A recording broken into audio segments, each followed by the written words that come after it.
Yes, तो cash book, one column cash book. क्या पढ़ने जा रहे हैं हम? One column cash book. Column के नाम date, particulars, particulars, LF cash, LF cash, bank, particulars, LF LF cash, cash form बस rupees, bank, date, single column, a single column, particulars, LF 26 तारीख, and rupees, this is credit side, this is debit side. Okay. Cash book, cash book का मतलब होता है कि only cash transaction, cash transaction को जब हम उस अकाउंट में एक प्रॉपर अकाउंट में डालते हैं, जैसे जर्नल बनाने के बाद लेजर बना रहे हो, या हम जर्नल नहीं बनाएंगे, डायरेक्ट लेजर का कैश बुक बना रहे हैं। तो कैश बुक कितने टाइप्स का होता है? कैश बुक होता है 3 टाइप्स का। One column cash book, first one column cash book, दूसरा 2 column cash book, 2 column cash book, और तीसरा होता है पैटी कैश। क्या होता है? Petty cash. सबसे पहले meaning, one column cash book यानी ओनली कैश ट्रांजेक्शन को हम कैश बुक के अंदर कैसे इंटर करते हैं। 2 कॉलम कैश बुक यानी कैश और बैंक दोनों को एक साथ कैसे इंटर करते हैं। Means cash account bank account अलग अलग बनाते थे, यहाँ एक में ही बना। पैटी कैश बुक यानी छोटे मोटे जो एक्सपेंसेस होते हैं उनके लिए सिंपल हम पैटी कैश बुक कैसे बनाते हैं। आज हमारा टॉपिक है one column cash book. Page number 10 point कौन सा बोला है? 42। Page number 10.42 question number 1। देखो, जब भी फॉर्म में कैश का इनफ्लो होगा ना, ध्यान समझिएगा, जब भी फॉर्म में कैश का इनफ्लो होगा तो हम डेबिट साइड लिखेंगे और आउटफ्लो होगा तो क्रेडिट साइड। रीजन क्यों? क्योंकि कैश क्या है हमारी? एसेट्स बढ़ने से डेबिट होता है, घटने से क्रेडिट। इनफ्लो का मतलब क्या हुआ? फॉर्म में कैश आया तो कैश बढ़ा, तो इनफ्लो होगा तो क्या करना है? डेबिट साइड, आउटफ्लो होगा तो क्रेडिट साइड। बट कैश नाम नहीं लिखना है। इनफ्लो हो रहा है तो किस रीजन से इनफ्लो हो रहा है वो डालना, या किस रीजन से आउटफ्लो हो रहा है वो डालना। जैसे फर्स्ट, यस आप पढ़िए। First, Repender started business with capital. किस डेट में किया? January 1. तो हम डेट में डालें जनवरी 1। क्या बोला? रिपेंदर स्टार्टेड बिजनेस विद कैश। ये रिपेंदर है और ये रिपेंदर का बिजनेस। रिपेंदर ने इसमें क्या लगाया? कैपिटल। फॉर्म के भी हाथ पे बताओ, फॉर्म में क्या आया? कैश। किसने दिया ये कैश? रिपेंदर, ऑनर ने। ऑनर जब फॉर्म में कैश या कोई चीज इंट्रोड्यूस करता है तो सर क्या कहते हैं? कैपिटल। कैपिटल। यदि हम जनरल एंट्री देखें तो क्या जनरल एंट्री बनती थी? Cash account debit to capital. Cash debit में था इसलिए debit side answer to capital. वही चीज अब जनरल एंट्री से डायरेक्ट सोचने की कोशिश करो। फॉर्म में कैश आ रहा है ना, आ रहा है तो यानी इनफ्लो है ना, इस साइड लिखना है। और किस वजह से आ रहा है? कैपिटल। To capital. तो जनवरी 1 को हम क्या लिखेंगे? To capital. Capital account. Amount कितना है? 2 लाख। 2 लाख। ओके, नेक्स्ट पढ़िए second. Yes, you Purchased furniture for cash. Furniture खरीदा कैश, यानी कैश आउटफ्लो हुआ, फर्नीचर आया। तो हमें कैश को देखना, दिस साइड आएगा। Yes, sir. किस वजह से ये कैश गया? फर्नीचर, बाय इस फर्नीचर। साइड हम जो लिखते हैं उसमें आ गया बाय। तो बाय फर्नीचर। Furniture account. एक कैश की 50,000। 2 Jan 2 Jan amount 50,000। 50,000। Any doubt किसी को? No sir. Any doubt? No sir. Okay, next पढ़िए आप बच्चों। purchase good for cash, goods खरीदा कैश में। गुड्स खरीदा यानी गुड्स आया, पैसा गया। कैश का क्या हो रहा है? आउटफ्लो हो रहा है। तो इस साइड जाएगा, बट गुड्स के लिए हम क्या यूज करते हैं? परचेज। तो क्या हुआ? By purchase. परचेज अकाउंट कितना? 30,000। 30,000। Date 3 Jan 3 Jan. Any doubt किसी को? No sir. किसी को उधर पीछे एनी डाउट? ओके नेक्स्ट बोलिए। Paid freight. Paid freight. Freight क्या होता है? हम किसी चीज को Transportation. कैरी करके ला रहे हैं, यानी like a transportation expenses by the any person.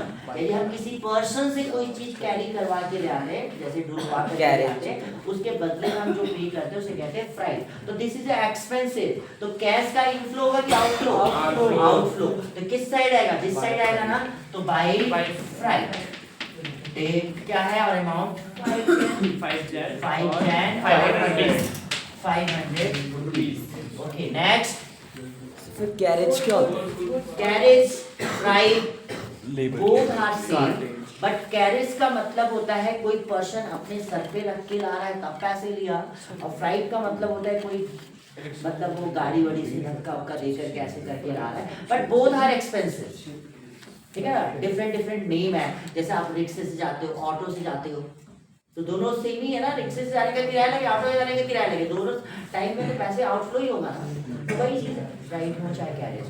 Okay next. Yes. Paid to Ramesh. Paid from Sold good for cash. Sold goods for cash. Goods बेचा कैश में, तो फॉर्म में पैसा आया होगा ना, तो ये इनफ्लो है, दिस साइड आएगा। एनी डाउट किसी को? No sir. Any doubt? No sir. क्या लिखेंगे? Sales account. Account. Amount 28,000. 28,000 date 7 Jan. जनवरी 7। नेक्स्ट पढ़िए। Paid to Ramesh. Paid to Ramesh. कोई ट्रांजैक्शन बीच में छोड़ा तो नहीं है No, ना? sir. Paid to Mahesh. Ramesh. Ramesh. Paid मतलब क्या होता है? देना। देना। तो फॉर्म से कैश क्या हो रहा है? Outflow. हो रहा है। तो दिस साइड आएगा By Ramesh. By Ramesh. By Ramesh. Amount 20,000. 20,000 date Jan 10. Jan 10। Any doubt? No sir. उधर किसी को डाउट? No sir. ओके नेक्स्ट पढ़ो जी। हाँ जी। Sold good for cash. Sold goods for Cash. फिर से गुड्स बेचा। To किस sales साइड आएगा? account. To sales। 10,000. To sales account 10,000. Great. 15 Jan. Jan 15। Next. Paid wages. Wages किधर जाएगा? By wage 10,000 date 20. जनवरी 20। Next. Purchase goods from Raj on credit. Okay yes आप बताओ बच्चा किस साइड आएगा? Purchase goods from Ram On credit. राष्ट्र। By Raj. Anyone? To Raj. Credit. आएगा ही नहीं। रीजन बनेगा नहीं समझ आए इसका। क्यों? क्योंकि कैश सीधा से था राज से क्रेडिट Credit में। pay. Okay. तो कैश से क्या मतलब है? कैश इन्वॉल्व हुआ? हमने गुड्स खरीदा, बाद में हम पैसे दे देंगे ना। कैश का आउटफ्लो हुआ ना कैश का इनफ्लो हुआ। इन केस हम जनरल एंट्री देखें तो क्या एंट्री बनती है? परचेज अकाउंट डेबिट टू राष्ट्र। तो कैश तो है ही नहीं।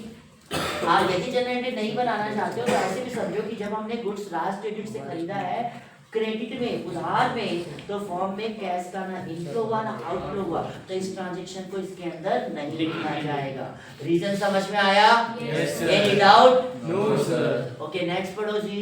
Paid rent by check. ये भी नहीं पेड आएगा. रेंट बाय चेक नहीं आएगा. आप बताइए Check. क्यों नहीं आएगा? क्योंकि कैश के फॉर्म में नहीं, पैसा बैंक के से कलेक्ट हुआ है, तो वो कैश ट्रांजैक्शन तो नहीं हुई ना। That's it. आया समझ में? हम जो रेंट पे कर रहे हैं वो हार्ड कैश में नहीं पे कर रहे हैं, हम किससे पे कर रहे हैं? अपने अकाउंट से पे कर रहे हैं। ये तो कैश अकाउंट है ना, यानी कैश का इनफ्लो आउटफ्लो नहीं हुआ। एंट्री क्या बनती है? Rent account debit to bank. तो यहाँ तो कैश तो है ही। समझ में आया क्यों नहीं आएगा? एनी डाउट किसी को? No, sir. उधर वो लास्ट में सीधे any doubt? No sir. Yes next पढ़िए। खत्म.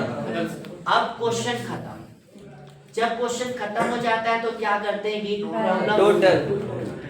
सब में है, इसलिए फिर से समझेंगे। कैश बुक हो चाहे कोई सा भी अकाउंट जब क्लोज हो जाता है तो क्लोजिंग कैसे की जाती है? क्लोजिंग करने के लिए हम सबसे पहले उधर युवराज। सर समझा पूछ रहा क्लोजिंग करने के लिए पहले हम दोनों साइड का टोटल करते हैं और रफ में लिखते हैं। हमने इधर का टोटल किया 2,38,000। अब जिसको टोटल ओरल करने आता है ठीक है, नहीं आता है प्लस करके कर लो। इधर का टोटल कितना आया 2,38,000 और इधर का टोटल आया 1,10,500। Whichever is higher 2,38,000।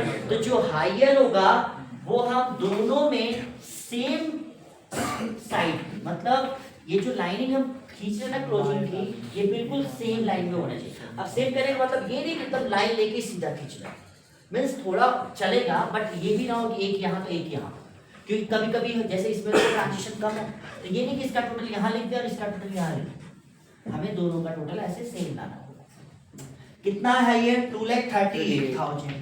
Which side is come, which side is lower? Credit side.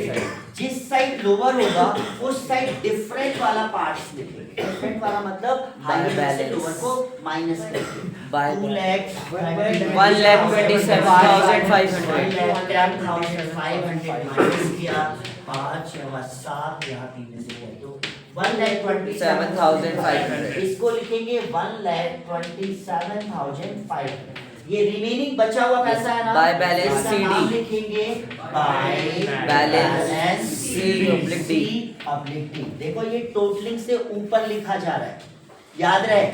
और इसकी डेट क्या डालेंगे, जो भी मंथ चल रहा होगा 31 जनवरी, तो उस मंथ की सबसे लास्ट डेट क्या होती है 31। तो यानी यहाँ पे आएगा जनवरी 31। और इस क्लोजिंग के इस साइड टू बैलेंस साइड इस क्लोजिंग के नीचे, अब ये नेक्स्ट मंथ शुरू हो गया, नेक्स्ट मंथ में दिखाएंगे फर्स्ट बैलेंस फरवरी की डेट में टू बैलेंस बीडी। इस साइड क्या लिखेंगे बीडी, यानी जिस साइड कम हो, इन केस इस क्वेश्चन में इधर कम होता तब भी हम सीडी ही लिखते हैं। जिस साइड कम होता है बैलेंसिंग पार्ट को हम सीडी लिखते हैं। इसका फुल फॉर्म क्या होता है, बैलेंस कैरिड डाउन। बैलेंस कम है और इसका मतलब क्या हुआ, बैलेंस ब्रॉट डाउन। बैलेंस पिछले मंथ से लाया गया है। आई बात समझ में? कितना है 1,27,500। और कैश एक हमारी एसेट्स है और इसका हमेशा बैलेंस इधर ही आता है, ठीक है। बट मैं आपको इतना बता रहा हूँ कि आप टोटलिंग करके चेक किए किधर आया, बट कैश का हमेशा बैलेंस इधर ही आता है। एनी डाउट किसी को? No sir. किसी को कोई डाउट? No sir. समझ में आया कैश को? Yes sir. यस। लास्ट वाला ये बैलेंस, पहले हमने टोटल किया दोनों साइड का, 2,38,000 ज्यादा था तो हायर अमाउंट से दोनों को क्लोज किया और रिमेनिंग पार्ट जो बचा उसको इस साइड कम था तो इस बैलेंस में लिखा बाय बैलेंस कैरी डाउन करके मंथ की लास्ट डेट, और इसी बैलेंस को उठा करके यहाँ नीचे अपोजिट साइड पे ले आए, नीचे मतलब इस टोटलिंग के नीचे नेक्स्ट मंथ का फर्स्ट डेट डाल करके 1 फरवरी टू बैलेंस बीडी। सर अगर हम कुछ खरीदेंगे, कुछ क्रेडिट में खरीदेंगे और कुछ परचेज खरीदेंगे, तो बस परचेज वाली करेंगे बैंक? नहीं, दोनों में जिसमें कैश इन्वॉल्व होगा वही लाना है। तो मतलब क्रेडिट, जैसे यहाँ पे एक क्वेश्चन था कि रेंट पे किया चेक से, वो तो क्रेडिट पे नहीं था ना, लेकिन चेक से यानी बैंक से, तो हम तो कैश अकाउंट बना रहे, कैश बुक बना, ओनली कैश ट्रांजेक्शन को।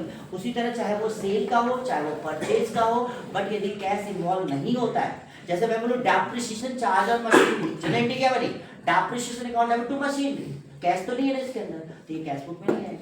तो यानी जिस भी ट्रांजैक्शन में कैश इन्वॉल्व नहीं हो रहा है उसको इसके अंदर नहीं लेना है। तो सर जैसे कि हमने कुछ 50,000 के बोझ खरीदे, उनमें से क्रेडिट 20,000 की, हाँ तो जितना कैश का पार्ट होगा वो लेगा, बस वही लिखेंगे, हाँ। क्रेडिट करेंगे। ट्रेड करेंगे। आया समझ में? डाउट किसी को? किसी को डाउट? No sir. सीधे बैठे। Okay, stop.